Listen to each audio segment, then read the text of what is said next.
yoza nyonso ebunginanga nazoyemba mpona lingi yo.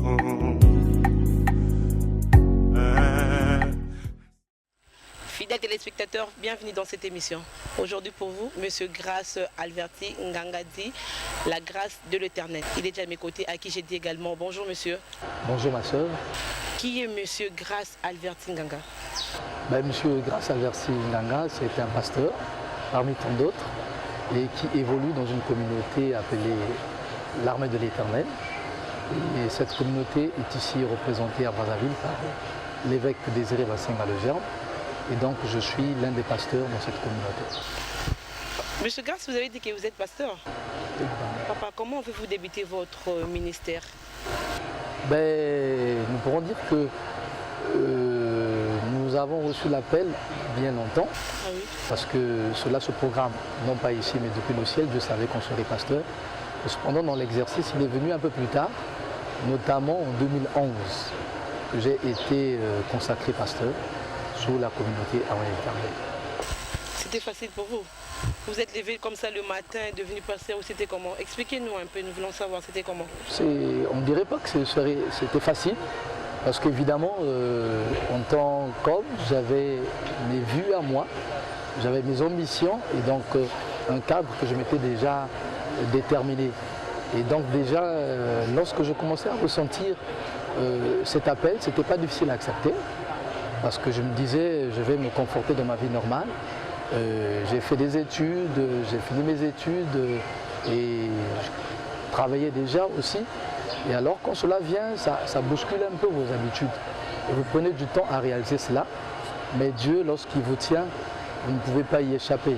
Et c'est comme ça que je me suis retrouvé, je crois, à Pointe-Noire, où le pasteur principal auprès duquel j'étais était parti en mission au Gabon. Et finalement, on est resté, comme qui dirait, sans berger. Et c'est ainsi qu'en exerçant à l'intercession, que l'appel m'a surpris. Un jour, je me rappelle que nous attendions un pasteur qui devait venir, il n'est pas venu. C'est alors que l'Esprit, la veille, m'avait dit de me préparer. Et je me suis retrouvé donc en face des enfants de Dieu. Et c'est ainsi que j'ai donné le message. Et voilà, par la suite, les choses se sont enchaînées. Et quand je suis rentré à Brazzaville, donc mon père, sous l'inspiration du Saint-Esprit, a jugé bon de me consacrer comme pasteur. Pasteur Grace, vous avez dit que c'était depuis 2011. C'est depuis 2011 que j'ai été consacré en tant que pasteur. En tant que pasteur, donc je voulais vous poser encore une autre question. Quel est le rôle d'un pasteur? Parce que c'est depuis 2011 que vous avez commencé, donc là nous sommes en 2017, ça fait déjà 6 ans, depuis que vous êtes consacré, vous avez été consacré pasteur. Quel est le rôle d'un pasteur? Bon, le pasteur, c'est déjà l'un des 5 ministres que Dieu a établi dans le corps de Christ, qui est l'Église. Et le pasteur, c'est celui à qui Dieu a donné la mission de paître les brebis. Déjà, Jésus-Christ, avant de s'élever dans les airs, rappelait à Pierre une chose, je crois dans le livre de Jean 21, il dit à Pierre, est-ce que tu m'aimes comme même ceux-là, ou plus que ceux-là? Il dit, si c'est le cas, alors paie mes brebis. Donc là, nous retrouvons déjà le rôle du pasteur, qui est celui de paître les brebis. Et l'apôtre Pierre lui-même en parle comme du gardien des âmes. Parce que nous devons veiller sur ces âmes pour lesquelles nous devons rendre compte à Dieu. Donc le pasteur, il est en contact avec ses brebis, en les édifiant et en permettant qu'ils soient parfaits, selon que Ephésiens 4:11 en donne le sens. Pasteur, là je vois, vous dites, vous parlez trop de vos brebis, mais vous êtes marié, père d'une famille aussi. Mais comment vous départagez à la maison, étant que papa, étant que parent, étant que mari aussi, à l'église, vous départagez comment? C'est vrai que c'est pas facile, mais on trouve toujours du temps. Lorsque la passion de l'église, de l'évangile vous dévore, c'est vrai qu'on a tendance à se consacrer plus à ça. Mais Dieu, par sa grâce, permet qu'on prenne le soin de la famille, parce que, comme on l'a dit, je suis marié à une charmante dame, une magnifique épouse, que j'appelle Jésus d'amour. Vraiment. Et j'ai 3 enfants avec elle, pour l'instant. Et en tout cas, on essaie de trouver le temps pour Dieu, de telle sorte qu'on ne frustre ni Dieu surtout, mais aussi qu'on ne frustre pas la famille qui a aussi besoin de... Et Dieu nous fait grâce et on s'y retrouve. Et donc vous avez 3 garçons. J'ai 3 garçons. Vous avez 3 garçons. Et aussi aujourd'hui, l'un de vos fils veut aussi exercer la même profession que vous. Que direz-vous? Non, quand ça vient de Dieu, il n'y a rien à dire. Nous devons nous aligner à la volonté de Dieu. Et je ne peux pas m'opposer ou encore aussi le stimuler quand ce n'est pas l'appel. Mais quand c'est l'appel qui vient de Dieu, alors je l'encouragerai.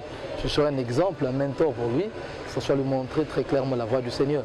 Mais quand ce n'est pas l'appel, je ne voudrais pas l'y pousser. Parce qu'il voit peut-être un modèle en son père ou à quelqu'un d'autre. Il faudrait que ça vienne vraiment de Dieu. Et là, vous êtes comme un poisson dans l'eau. Pasteur, quand vous dites l'appel de Dieu, ça c'est vous, je ne sais pas comment vous allez nous expliquer. L'appel de Dieu c'est comment? Parce que là aujourd'hui nous voyons de pasteurs, le papa était pasteur. En fin de compte, nous voyons aussi le fils qui est pasteur. Nous le voyons dans plusieurs églises, là. Il y a Kinshasa, dans plusieurs pays aussi nous le voyons. Et là, dites-nous à moi, l'appel de Dieu c'est comment? Vous voyez le matin, dans des songes, dans des rêves comme ça, vous voyez Dieu venir vous dire que non, vous êtes appelé ou c'est comment? En tout cas, on ne pourrait pas établir un modèle qui soit unique par lequel Dieu appelle ses serviteurs. Les modèles varient d'un homme à un autre. Mais ce qui est sûr, c'est que c'est un feu que vous ressentez. Et même lorsque vous ne vous en rendez pas compte, parce que généralement on n'en est pas conscient, mais il y a certains automatismes en vous, il y a certaines choses qui se passent en vous, qui finissent par être lisibles. Ce qui fait que même lorsque vous-même, vous ne vous rendez pas compte, mais ceux qui sont autour de vous finissent par lire qu'il y a quelque chose dans cet homme qui l'attire vers le Seigneur. Et ça peut venir d'une vision pour certains, d'un songe pour les autres, d'une voix audible où Dieu vous appelle carrément et vous dit ce que vous allez faire. Nous voyons dans la Bible l'exemple de Paul et Barnabas pour lesquels le Saint-Esprit parle véritablement pour dire que mettez-moi Paul et Barnabas à part pour l'œuvre à laquelle je les appelle. C'est un appel qui est visible, qui est authentique, qui est audible. Mais pour d'autres, ça peut passer par plusieurs circonstances. Mais au finish, vous reconnaissez que là, je ne peux rien faire. C'est Dieu qui m'appelle et vous vous lancez carrément. Pasteur, vous avez dit que non, vous dirigez l'une des églises de l'armée de l'Éternel.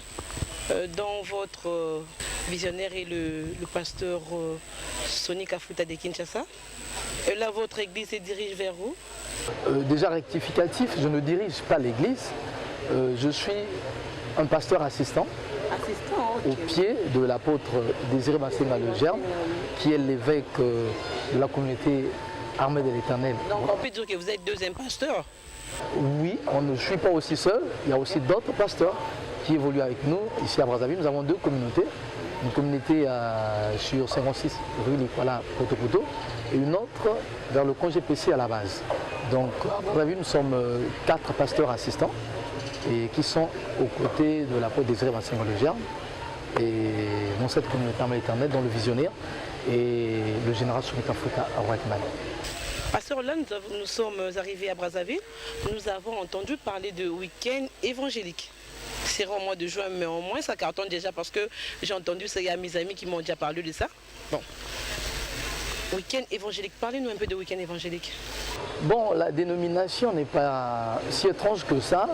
Nous avons dit week-end évangélique pour la simple et bonne raison que l'activité évangélique que nous voulons faire se trouve fixée un samedi et dimanche, et donc sont ce que nous appelons week-end. Aussi, nous avons donc voulu associer ces 2 vocables pour que ça fasse un week-end consacré simplement à l'évangile. Donc c'est ce que nous appelons week-end évangélique. Pasteur, nous voyons dans d'autres églises, chez d'autres pasteurs, là nous voyons, même si c'est le week-end, il y a d'autres qui surnomment ça les conférences, évangéliques, la campagne. D'où vient cette cette idée-là d'appeler ça week-end évangélique? C'était pas, je ne voulais pas me convaincre, non. Seulement parce que c'était le week-end entre le samedi et le dimanche. Non, là je ne pense pas. Oui, c'est vrai que je ne dirais pas que j'en ai eu l'inspiration véritablement, mais je l'ai pris également de mon père, l'apôtre Désiré Bassenga Lejean, qui déjà avait organisé un week-end évangélique dans l'une de nos stations ici à Brazzaville à Mokobo. Et donc ça m'a paru tout naturel. Le week-end, il se passe beaucoup de choses, il y a beaucoup d'attraits, mais nous voulons consacrer ce week-end juste à l'annonce de l'évangile, à la prédication de l'évangile. Voilà pourquoi nous le dénommons week-end évangélique.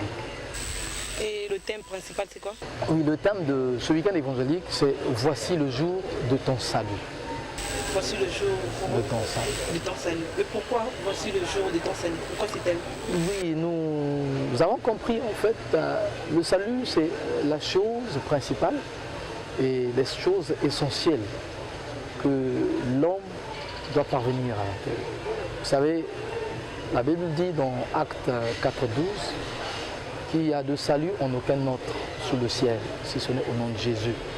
Et donc, tout homme devrait rechercher le salut.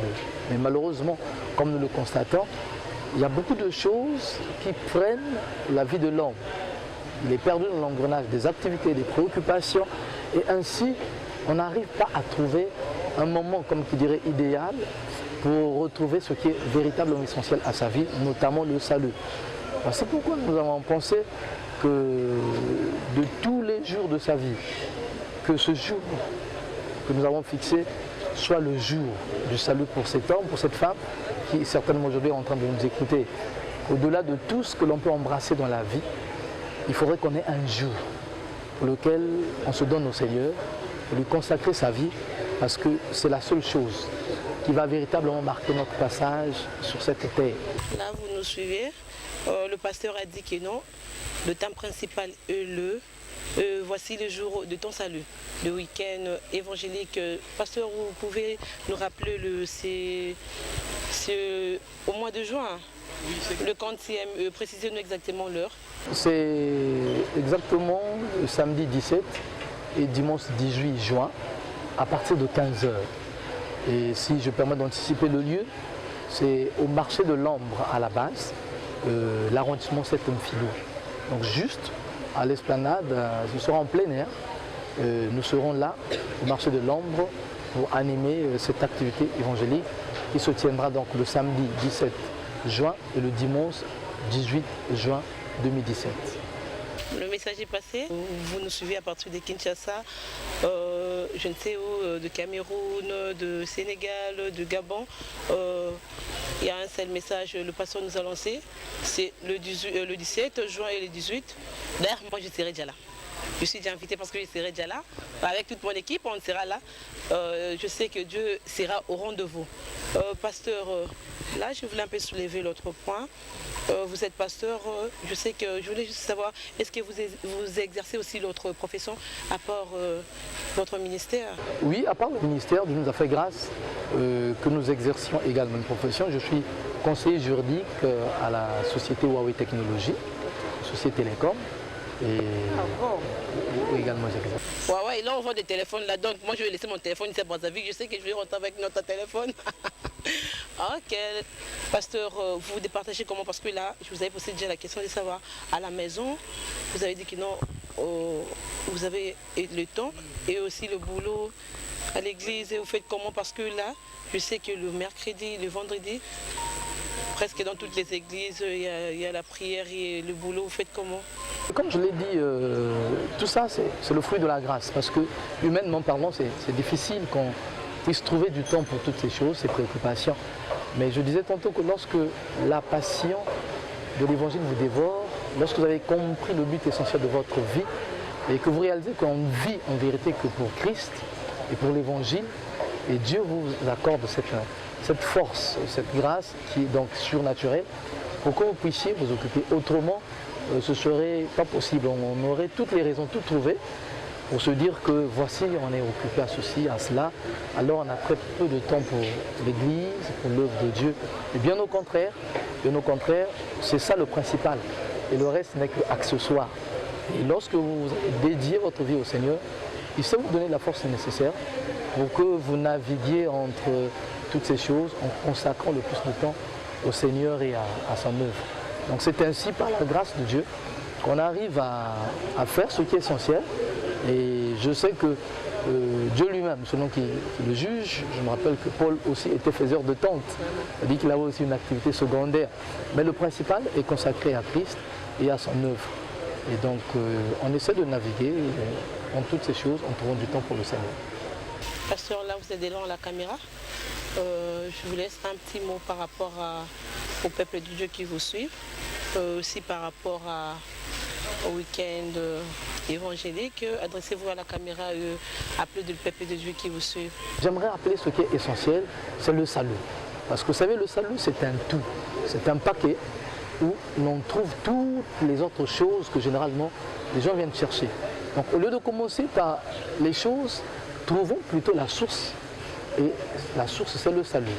Jésus-Christ a dit dans Matthieu 6,33, cherchez premièrement la justice et le royaume de Dieu et toutes ces choses, donc guérison, miracle, position, gloire, toutes ces choses-là vous seront données. Voilà pourquoi nous invitons les gens à ce week-end évangélique où nous parlons du salut. Et je vous rassure que dans ce salut, lorsque vous l'avez trouvé, vous avez toutes les autres choses. Donc je parle à toutes ces personnes qui ont des problèmes dans leur vie, qui sont tourmentés par des mauvais esprits, qui sont malades, qui ne savent pas comment faire, comment s'en sortir. Aujourd'hui, les dons que nous avons nous poussent à être démissionnaires, parce qu'on ne sait pas qu'est-ce qu'il faut faire. Mais je vous invite, Jésus-Christ sait ce qu'il faut pour vous. Voilà pourquoi il a dit, venez à moi, vous tous qui êtes fatigués et chargés, et moi, Jésus-Christ, je vous donnerai le repos. Donc nous vous invitons à venir massivement à ce week-end évangélique que l'Armée de l'Éternel, son évangélisation organise, et il se tiendra au marché de l'ombre, à la base Mfilou, des bonnes choses que Dieu va faire dans votre vie. Donc n'hésitez pas une seconde, prenez le temps, venez et Dieu va vous faire beaucoup de bien. Amen. Amen. Peuple de Dieu, vous qui nous suivez à partir de Kinshasa, donc le rendez-vous est déjà là. Venez tous le 17, le 18 juin, ici à Brazzaville, au rond-point Fouli. Au marché de l'ombre, la base. La base à partir de 15h. À partir de 15h. Venez, Dieu sera au rendez-vous. Là, nous chutons déjà vers la fin de cette émission. Pasteur, je ne sais si vous avez encore un petit mot à dire. Oui, je rends grâce au Seigneur, notre Seigneur Jésus-Christ, qui nous a donné cette opportunité, qui a créé cette circonstance pour que nous nous mettions devant le peuple de Dieu et que nous leur parlons de la part du Seigneur, que son nom soit béni à tout jamais. Et j'aimerais aussi profiter de cette occasion pour dire merci à M. Joe Washington Ebina, qui nous a disposé ce beau cadre de l'hôtel Saphir pour nous recevoir, où nous passions cette émission. Et j'aimerais aussi dire merci à mon père spirituel, que j'appelle mon fabricant, mon père providentiel, l'apôtre Désiré Vassenga Le Germe, qui a bien voulu reconnaître la grâce en nous, comme vous disiez, la vocation en nous, et qui nous a donné l'occasion de nous former pour que nous soyons devant le peuple de Dieu. Et je voudrais aussi dire merci à mon visionnaire, qui est vraiment mon père, mon modèle, le général Sonika Fouta-Wattman, que là où il est, ainsi que toute sa famille, que Dieu le bénisse abondamment. Et je vous dis aussi merci à vous, qui a bien voulu disposer de votre temps pour nous donner ce cadre, pour que nous parlions aux enfants de Dieu, que Dieu vous ajoute encore bien plus. Et je crois que nous ne sommes pas à notre première expérience. Dieu nous donnera l'occasion pour que nous continuions à faire cette œuvre si chère et si noble au Seigneur. Ok, merci pasteur. Fidèles téléspectateurs, là nous sommes à la fin de cette émission. Je dis un grand merci à ce beau cadre, l'hôtel Saphir, qui nous a reçus aujourd'hui pour faire cette émission. Là nous sommes déjà à Brazzaville. Un grand merci à toute l'équipe technique qui m'a soutenu. On se retrouve prochainement pour un autre numéro. Bye.